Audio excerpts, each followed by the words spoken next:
Hello everyone, hope you're doing well. We are on the dev server for the Dance of Dragons update, and in this video we're going to go over the new ground vehicles that are turning up. Now, there aren't just new ground vehicles, there are other ones which have also got updated models that we'll have a look at too. Now, since this is the first major video you'll see about all the dev server stuff, understand that this is all subject to change since it is a dev server, and I will be covering every single thing in this dev server. So we'll do a video on ground vehicles, aviation vehicles, and individual vehicles as well. So I'm going to step up my game as well. This year we'll start doing timestamps for everything. So therefore each video will have a bunch of timestamps, so if you want to see specific things, you will be able to see them. This is going to take a lot of extra effort on my end, so please, subscribe to the channel if you are enjoying the content, and obviously if you could like the videos too, since it does obviously help. Now, let's get into the dev server stuff. Let's have a bit of fun. The first ground vehicle we're having a look at is the T-80U-E1 90. This is just a standard T-80U-E1, which was added more recently, this one, but with a 90mm gun. So we go from small to big. Basically, the person that your girlfriend tells you not to worry about. The T-80U-E1 90 is the same in basically exactly all of the other ways. So I wouldn't really worry about, the mobility being too affected by this. I wouldn't really worry about the armor being too affected.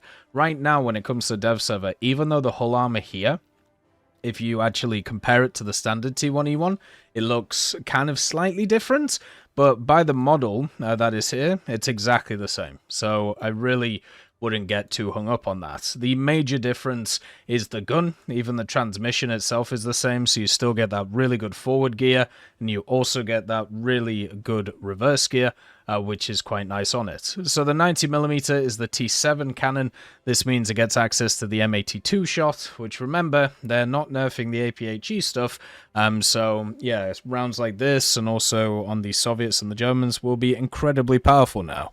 So it's got very good penetration, and also is a rank 1 modification, so it'll be easy to grind out. You won't have to spend too much time with that M77 shot, which once again has good penetration, but post-pen damage not too good. The 37mm, it has the M74B1 and also the M63 and the M51B1.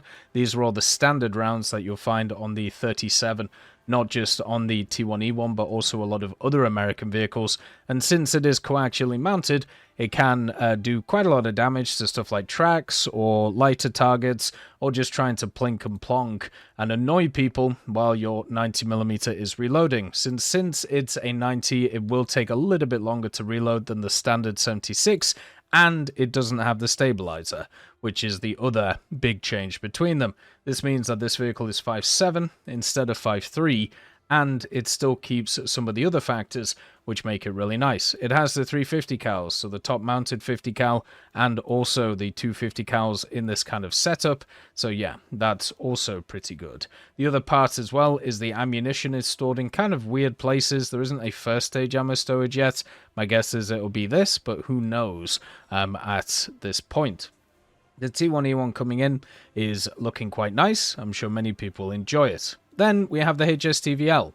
So right now, there is an undocumented change, which is on this HSTV-L, and it is the fact that it has a HEVT round, the 76mm XM884. These are the statistics on the round. I can't test it for you, because when you try and load it in, it literally doesn't work, so I'd have to get it in a user mission, and I don't really feel like doing a lot of work for that, especially since it will probably be added in the next update of the dev server. But yeah, so right now, there are plans to give the HSTV-L a HEVT shell, which is pretty cool. Then the M41A1, the Bulldog, this has a new updated model, so it looks really nice. Definitely seems wider and also slightly lower than the standard Bulldog model, but yeah, so it's getting a makeover. This isn't just the American M41 that's getting this makeover too. Every other M41A1 in the game is getting a similar makeover, so you'll be able to have a bit of fun. It does mean that the user camos and stuff don't work on it, but at the same time, they'll definitely fix them as it goes along. Then for Germany, we actually have a new light vehicle that is coming into the game, and it is the German Schützenpanzer PUMA VJTF. Now, what is this? This is the PUMA F1. If you don't know what the PUMA F1 is, it is, not F, sorry, S1. The PUMA S1 is a standard PUMA with slight differences on the inside, but in terms of War Thunder, the big difference is this right here. If you have a look at the standard PUMA, which has been in the game for a long time, people have been asking for upgrades for it for a long time because they feel like it isn't as good in the game as it should be. But now you have the S1 with this added capability. Now, what is this added capability? Well, it spikes. Simple as. The spike launchers that you can find on this thing will fire 2 of the missiles going off. They are fire and forget missiles that you can find on many different vehicles around the place, which is really good. Stuff like the Freccia, for example, the KF-41. This, I believe, is the first German vehicle which will have fire and forget missiles on a ground vehicle, so you'll be able to have a bit of fun. Everything else is basically the same. It gets the updated modules on it. It gets everything else which was, on the other PUMA that's already in the game. You just literally get these 2 missiles and that's it. But there are 4 of them, so there is a reload somewhere in it, but it doesn't seem like it's modeled right now. The main thing is you'll have another light tank to terrorize people with at the highest echelons of Germany. Talking about the USSR too, they also get a new ground vehicle, which is the Afghansky. This is the ZSU-23-4M2. The only difference between this and the standard Shilka is this does not have the radar, so it doesn't have the search radar, nor does it have the track radar, which is on it, and the ammunition count has doubled. So instead of it just having 1 belt or 2,000 rounds of ammunition, it also has all of these as well. So technically you are a lot less survivable than you were before, but you're a Shilka, so you're not survivable at all anyway. This is a lot lower BR as well. It's at 7.3 at the moment, and that is just because it's going to be more of a pure AA without any radar capabilities. There is also another change to a Soviet vehicle that is in ground, and it's the T-80U-E1. They've given it a makeover. It's become 80s style. This is basically a new bush that they've put on the turret of it.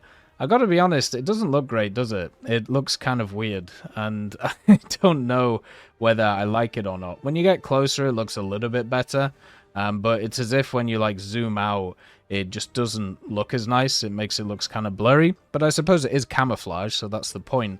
The cool thing about this camo as well is it does actually change based on the different colors of the camouflage that you pick. So it isn't just rooted to one color like the old kind of bush camouflages were. They're going to be putting this for every vehicle which has this type of camouflage. So the T-80U-E1 is one where it's actually working in the game. Another vehicle which has a similar setup is the Vextra. You can see here with the Vextra camouflage, it will actually change its color based on which one you're using, so it won't just stick as one specific color. So I'm guessing they're going to put this on every vehicle that has that type of camo, but right now it's only on the T-80U-E1, and it's also on the Vextra, which is about. Britain gets the Stormer AD. This is a new AA vehicle coming in, and it's going to be at a pretty nice BR for ground. Basically, you have the Stormer HVM, which has the Starstreak missile. The Stormer AD is at 0.3 below, and it has access to the 25mm GAU-12U, and then also it has the Stinger. So you either have the IR guided missile or you have the Starstreak, which is more optically guided. This does have a pretty good search radar, the ADADTA, and then it is IRST, so the enemy won't know that you're tracking it. Also, at the same time, it will have all of the updated internal modules, meaning that it'll have a lot less survivability than many of its comrades. But the 25mm GAU-12U will be able to do a lot of damage. Doesn't have as much ammunition as other miniguns that are kind of in the game, or rotary guns. But you can see all of it is kind of modeled down here, which is pretty cool. And Stinger-wise, it does have quite a lot of them. It has 2 ready in the launcher, and then it has 6 which are ready to go. These are the same Stingers that you find on the Ocelot and a lot of other machines that are sat around. You start off with the FIM-92E, and then you get the 92K. The difference between the 92K and the 92E is the K has a proximity warhead on it, or proximity fuse, I suppose, whereas the E actually has to hit the enemy in order to blow up. So the K is a lot better in terms of its capabilities, which is why it's an unlock. So yeah, this means that you have an AA that you can run at 10.0, because right now for Britain, you have a pretty solid 10.3 lineup, but you also have a pretty solid 10.0 lineup. But it was lacking an AA because the Stormer had been put up in BR. So this now fixes that. The other thing it also does have is thermals, and they're pretty good. So you'll be able to see targets from a mile away, which is lovely to see. Japan also gets a new ground vehicle, the RCVP. Now this is an 8-wheeled reconnaissance vehicle. It has access to the Bushmaster 2 Mark 44 cannon, a 30mm, which doesn't have the fastest fire rate, but it's good enough, right? It's good enough to do what you need it to do.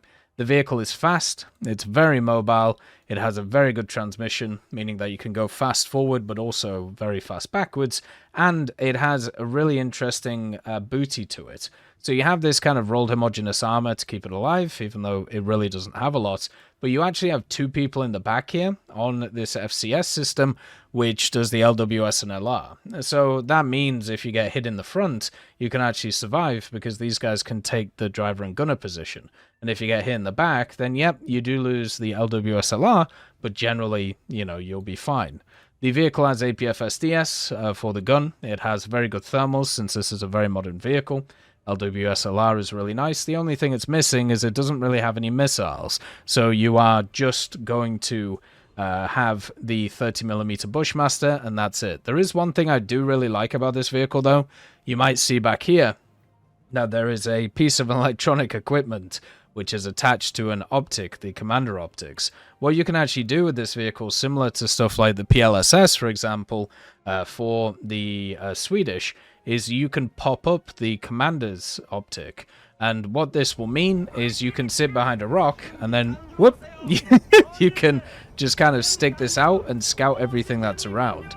And it does work properly, so there aren't any issues with it. It does also have thermals on that commander, and at the same time, I know I have a bit of a conflict, but you can also shoot with the commander if you want to. So overall, it's just something that's going to be fantastic for scouting. It's something that's going to be great for being able to not be detected, or, you know, not showing your vehicle while scouting everything. And also with the drone stuff, it's going to help out quite a lot, since this thing also gets the drone. So this is going to be a very fast, very mobile scout vehicle, and it's going to work incredibly well in the game for that. It's also a squadron vehicle, and this is something you'll actually see a lot in this update. There are 3 squadron vehicles that they're adding, which is hilarious, because they haven't added a squadron vehicle in ages. You can see it here at 9.7, so you can run it with the Type 16 and the Type 93 and have a pretty good time with it. So once again, another very mobile platform for Japan, which should be very good. China gets a lot of stuff this update, and we have to start off with this monstrosity. Taiwan decided that they were just going to make a truck and then add missiles to it. Welcome to the Antelope, that's all it is.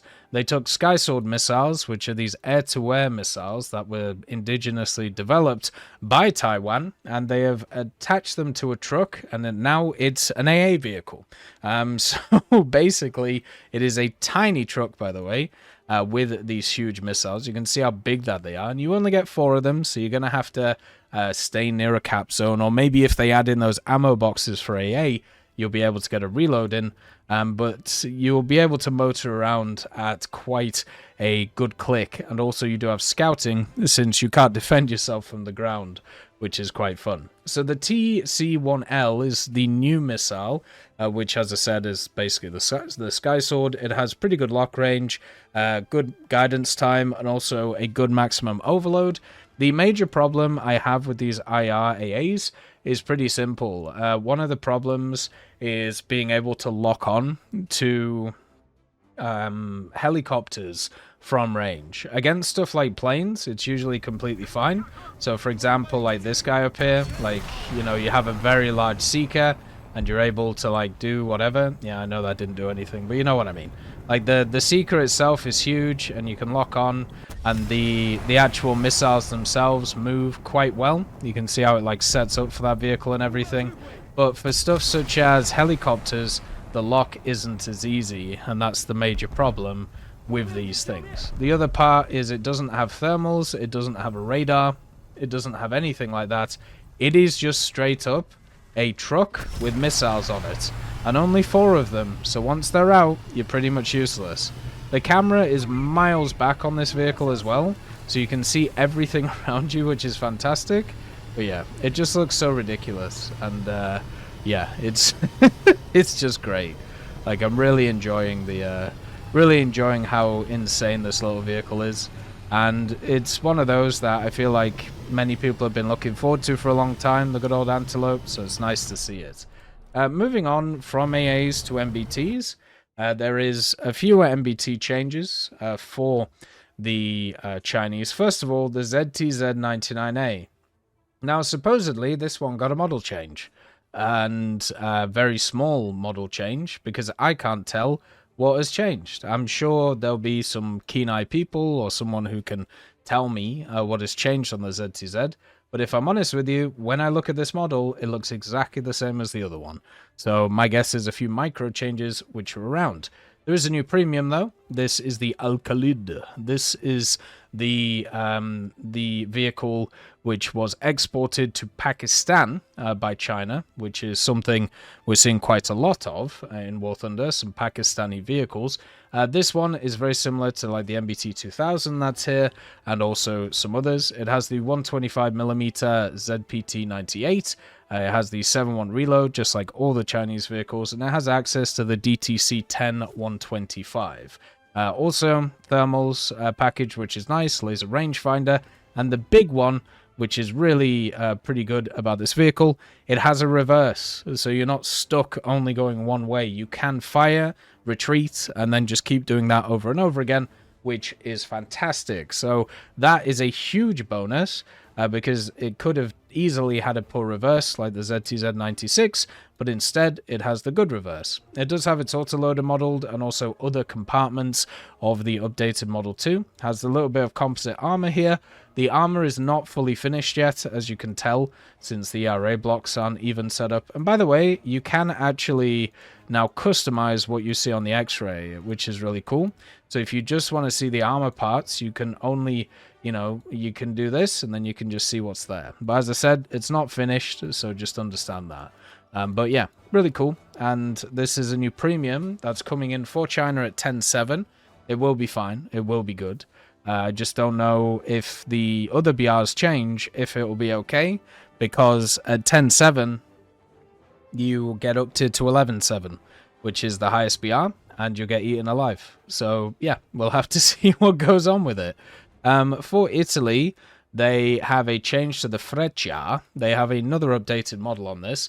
They added the Janus optics system, or maybe the Janus. It's the commander system that you see here. So now the Freccia actually has a commander's optic. It just seems to be like a normal optic in the game. I don't really see anything different compared to what was there before. But just to let you know, there is an update to it, and if you enjoy it, make sure to check it out. Then we have the CV9035NL. This is another new squadron vehicle, which is coming in for France this time. Remember, we got the Benelux aviation stuff. We're probably going to get some Benelux naval stuff, but also Benelux ground is something that many people are looking forward to. Well, this is the first step into that. The CV9035NL is very similar to its Danish counterpart, which is in the Swedish tech tree. You can actually see the vehicle right here, the DK. They both are the 9035. Supposedly, there are slight differences between them. So, for example, you have the 9035 here, and then looking at the French one, which is the Dutch one, there's a slight difference in mass. So for Swedish, you can see it's 32 ton. For the Dutch one, it's 34, and that is down to the fact that it should have additional armor kind of like on the side of it over here. Like you can see that there is a slight difference in the model, like how it's set up like this, but it's very, very, very hard to see like the difference. Like maybe it's this like composite screen that's here. Like you can see like it isn't as thick as the Mexus 2 on the 9035, but so there is like minor differences, but the question is that enough to raise its BR? Probably not, but that's something to look for. The vehicle has access to the APF SDS for the 35. If any of you have used this 35 or 30mm, you know it can be kind of annoying to do like post-spin damage with this kind of gun, and also having to get to rank 4 in order to use the APF SDS. That sucks. But apart from that, it's generally okay. It's got its thermals, it can scout, it's got its LWSLR. The main problem with it at the moment is it has no lineup, so you'd have to run it with the AMX-40, the Roland, and also the Vextra, which are all 9.7. So if this thing was 9.7, which it kind of should be since it's very similar to the Danish one, it would be fantastic, but it isn't right now. That could change though. A lot of AAs got their internal modules upgraded, so you can see here with the ITO, it has the electronic equipment and then also the FCS in the back and the radiator. Stuff like the Florak Panzer and even stuff like the Roland and things like that did also get upgraded. So it looks like they are continuing to update these things to bring them all to the same standard, which is lovely to see.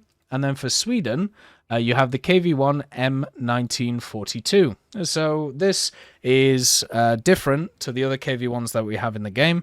The closest one that we have, I suppose, is the KV-1C, which is a German premium, but that one has the 75mm from the Germans. This one only has the 76mm ZIS-5, so maybe the closest is the KV-1 ZIS-5 that we have in the Soviet tech tree. It's at 5.0, it's a rank 3, so you can do daily specials. It's one of the only heavy tanks that's available for Sweden.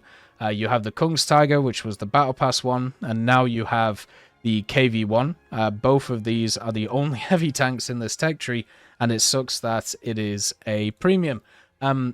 It does have the 350A MD5 fuse. It also has the MD8 fuse. The MD8 is the one that I go for, because as long as you penetrate, you'll do enough damage with the APHE-BC and do quite a lot to the vehicle itself. It also has a top-mounted 7.62mm DT machine gun, which is new compared to all of the other KVs. It also technically has additional armor on it. You can see the 26mm here, but it also has 100mm on the side, and also 82mm and 90mm on the turret cheeks. So this thing should be able to do quite a lot in terms of defense, but at 5.0, you're going to start facing some pretty crazy guns, especially from the Germans, so I'm not sure how that's going to hold up. At 5.0 as well, for the Swedish, you have the PVKV M43 and the STRV Delaton, so it's an okay setup, but I wouldn't say it's perfect. Overall, it won't be the best premium, especially if it stays at this BR, but I could easily see it going down. The last vehicle, which is here on the dev server, is the Tiran 6. Now, this is a T-62. They renamed it to the Tiran 6 while it was in Israeli service. So now, in the Israel tech tree, we have the Tiran 4, we have the Tiran 6, and I just don't think we have the Tiran 5 yet. So Tiran 4 is the T-54, Tiran 5 is the T-55, and then the Tiran 6 is the T-62. So cool to see another one in the game.